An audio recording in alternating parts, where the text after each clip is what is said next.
Ladies and gentlemen, please welcome the Mayor of East Providence, Rhode Island, Mayor Thomas Rose.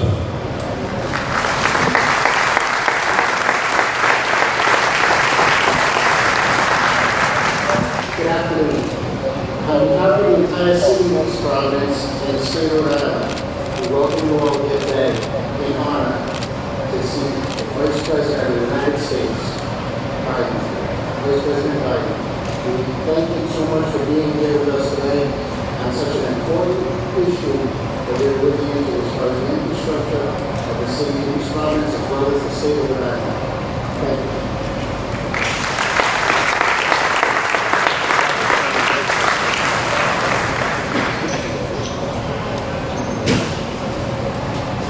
you. Ladies and gentlemen, please welcome to the stage Congressman David Cicilline.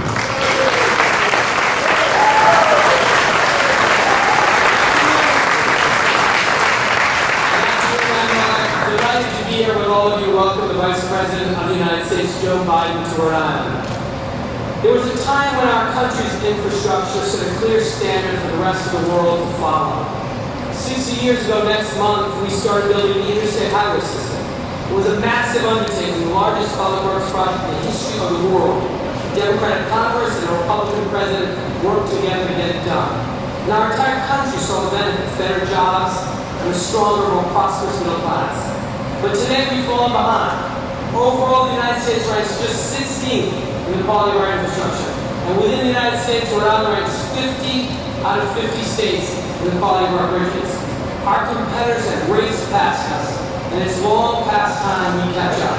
Over the last 15 years, we spent $170 billion on nation building in Iraq and Afghanistan, paving roads and building schools halfway around the world. It's time to start doing some nation building right here at home.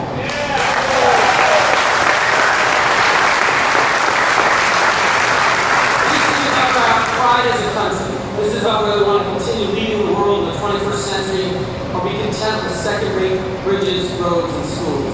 This is about rebuilding our economy, raising our quality of life, creating good-paying jobs, and improving public safety. We need a call to action to make infrastructure investment a national priority for our country again. We need a national infrastructure bank that allows us to leverage private investment in local infrastructure projects. We need to increase Tiger grants so we can support more projects like we just saw today. We need greater federal investment in rebuilding infrastructure to support local and state government efforts as well. I want to thank President Obama and his administration for being such great champions of this work, particularly our extraordinary Vice President. We just saw one example here in this province of how progress we can make. There's a lot more work to do, but we're going to rebuild our infrastructure to be able to compete in a global economy. Closing our infrastructure gap is a big undertaking, but don't let anyone tell you we can't do this. This is the United States of America. We built a transcontinental railroad, we created the internet, and we put a man on the moon. We can get this done.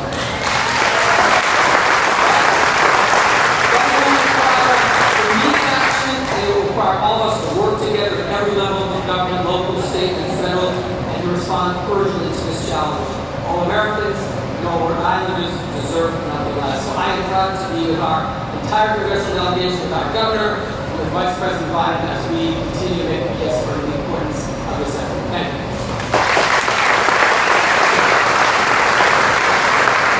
Ladies and gentlemen, please welcome to the stage Congressman Jim Langevin.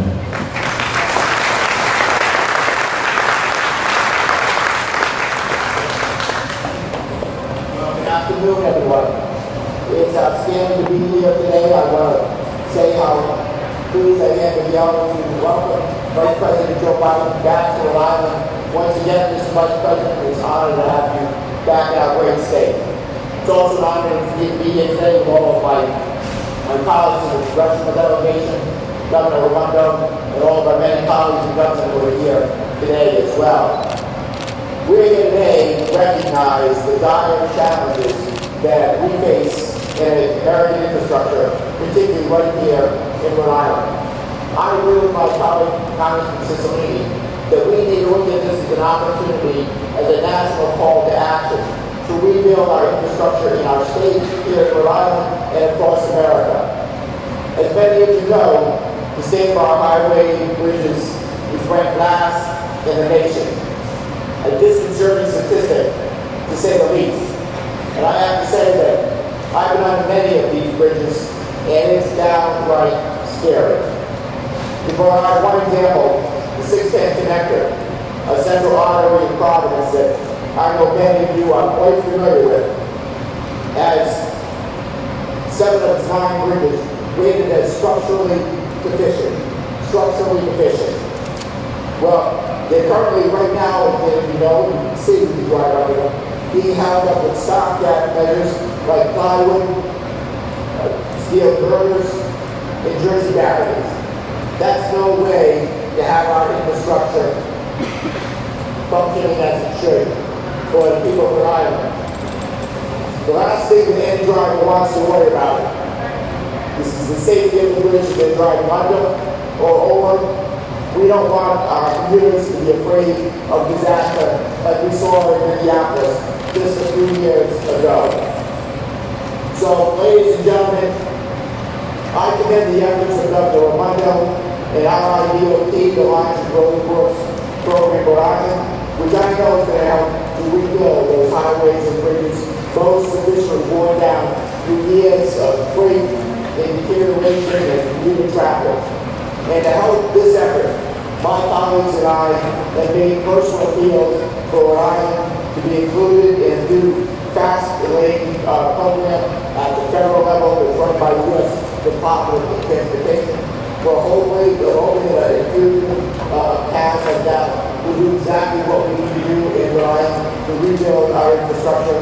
Mr. Vice President, I want to thank you again for taking time out of what I know is a very busy schedule to visit us and witness firsthand the acute infrastructure challenges that we are facing here in Rhode Island.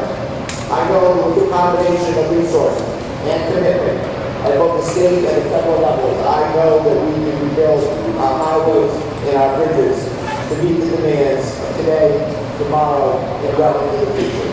Thank you all very much, and again, welcome to Rhode Island, Mr. Vice President. Ladies and gentlemen, please welcome to the stage Senator Sheldon Whitehouse.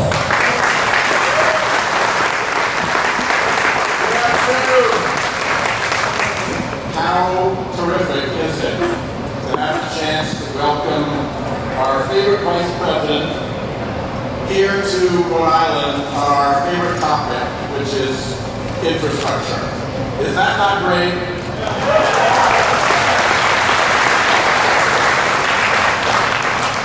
The Rhode Island Congressional Delegation under the leadership of Senator Reed has tried our best to do our job to make sure that the resources are here for infrastructure in Rhode Island, whether it was passing the economic recovery bill, working on the water resources development bills, getting the highway bill passed, getting Tiger grants available for us.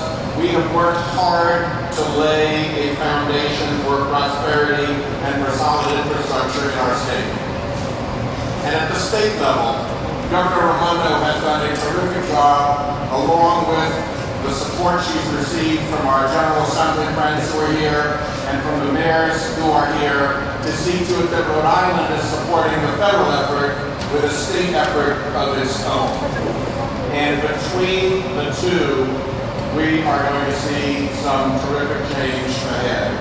And the reason that the delegation tries so hard to do our job, and the reason that the governor and the General Assembly members here and the mayors have worked so hard to do their job, is that we want to make sure that Rhode Islanders can do their jobs, that they are good, paying, fairly supported, construction jobs out there in Rhode Island. So it's really a thrill for me to be able to join the delegation and bringing a welcome on behalf of all of you to our terrific Vice President, Joe Biden. Ladies and gentlemen, please welcome to the stage Senator Jack Reed.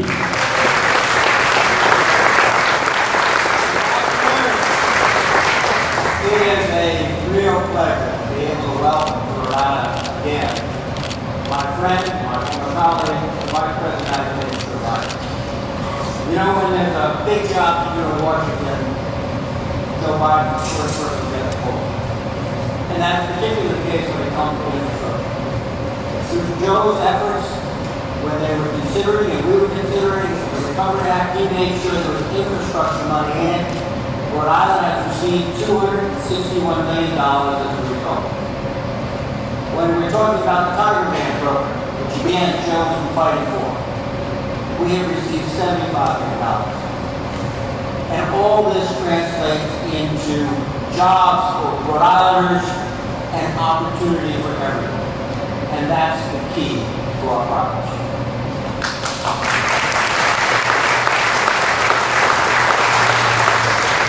And it just didn't stop with highways and bridges. When we needed significant support for our airport, the President, the Vice President, the Secretary of Transportation, FAA came together with $110 million. So now PF3 will be a truly international airport. Again, another chance for jobs, for growth, for opportunity.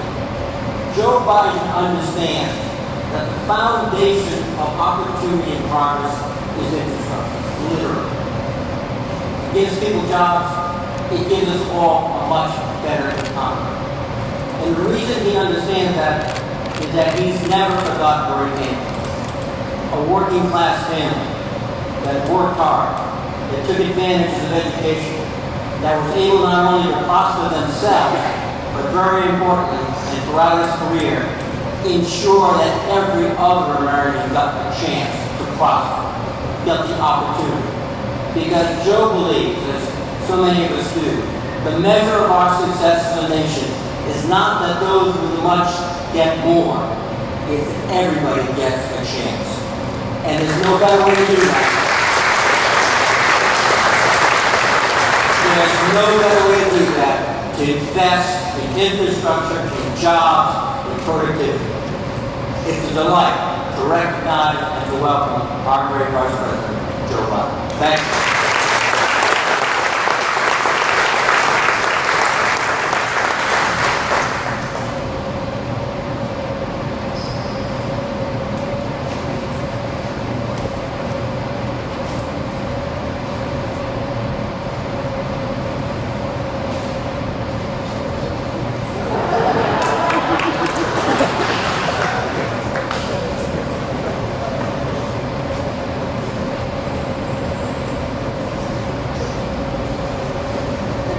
Ladies and gentlemen, please welcome Vice President Joe Biden, accompanied by Governor Gina Raimondo and Dee Pandolfi.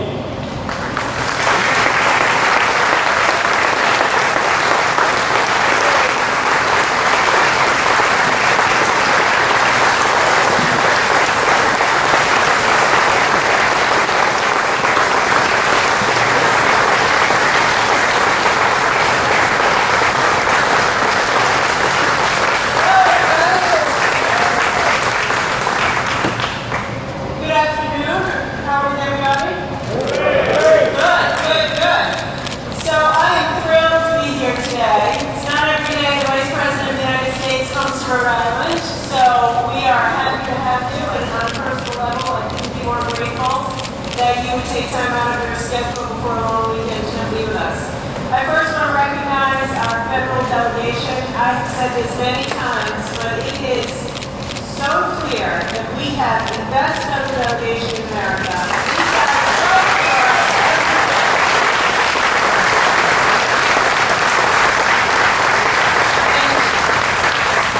I know we have a number of mayors who are with us today, several legislative leaders. Thank you all, labor leaders. We're all in this together. I feel so grateful to have everybody here today. All of you were huge supporters of the Roadworks proposal, and I want to thank every one of you for your support, for your help, and for your service to Rhode Island. And to you, all the people of Rhode Island, many folks who are going to be doing the work of rebuilding our roads and bridges, thank you for being here, and thank you for all you do for Rhode Island. Thank you so much.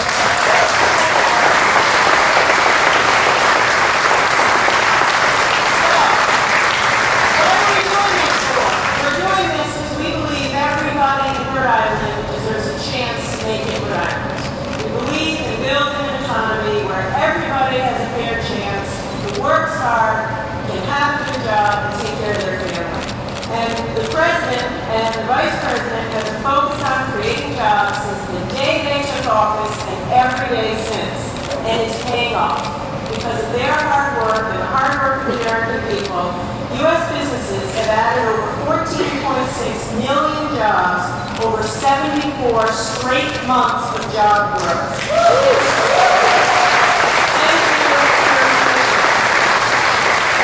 And we're making progress here in Rhode Island as well. Last year, our unemployment rate dropped more than almost any state in the country. We are making progress. And the Vice President Biden has been focused on building infrastructure and rebuilding skills. And that's what we're doing here in Rhode Island. We're following that playbook. In the last year, we've invested record amounts in K-12 education. We're doing more than we've ever done to make college more affordable, and we are on a path to be the first state in the country, starting next year, to teach computer science in every school, K-12, throughout the state.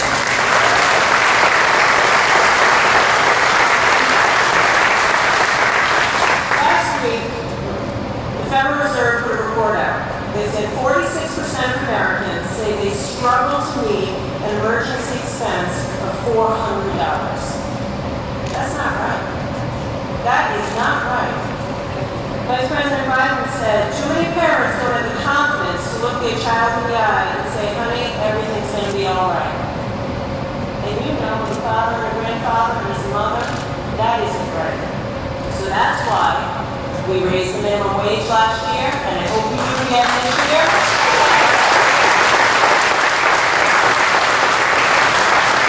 That's why we expanded the earned income tax credit last year, and I hope we do it again this year. And that's why we are taking action to rebuild our roads and bridges and invest in infrastructure. And I don't have to tell you, we have the worst bridges in America. So earlier this year, we rejected the politics of procrastination, and we took action.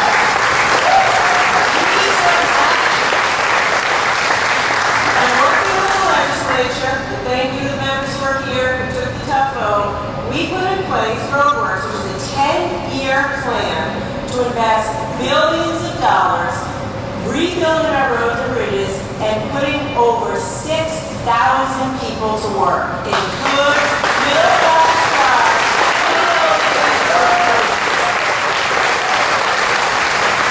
And that's part of our overall investments in infrastructure. One of the first things I did as governor was lift the moratorium on school buildings and put money into school buildings and people are working to rebuild school buildings. We created an infrastructure bank. And we're lending money to cities and towns, and the mayors who are here are doing good work, rebuilding municipal buildings and doing energy efficiency projects. And why are we doing all this? We're doing all this because the hardworking people of Rhode Island deserve a chance. All they want, all day, every day, all I hear from people is, Gov, we want to work, just give us a chance. The other day I was walking by a bridge, and there was a guy, a laborer fixing the bridge, and he yelled out about a block away, hey Gov, thanks for the work. That is the least we can do. If you want to work, you're going to get a job.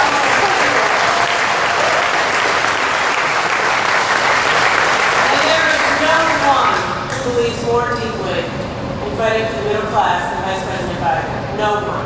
He's been doing it for decades. And now it gives me incredible joy to introduce an amazing woman named Dee. We color coordinated our outfits. She texted me, no, I'm just kidding. Dee's amazing. I met Dee earlier this year. She's one of two women that drive a plow truck for the state of Rhode Island. I was out in the snow giving coffee to folks in one of our snowstorms, and she leapt out of her truck, gave me a huge hug, and dragged me right into the truck. And I said, see, I'm not qualified to drive this. And she said, that's all right. I just want to be with you. As the first woman governor, at that time she was the only woman driving the truck. And when they say, Governor, who do you do plow truck? She said, Governor, they say, Governor, who do you want to introduce the Vice President? And and I could think of no one better than my friend David.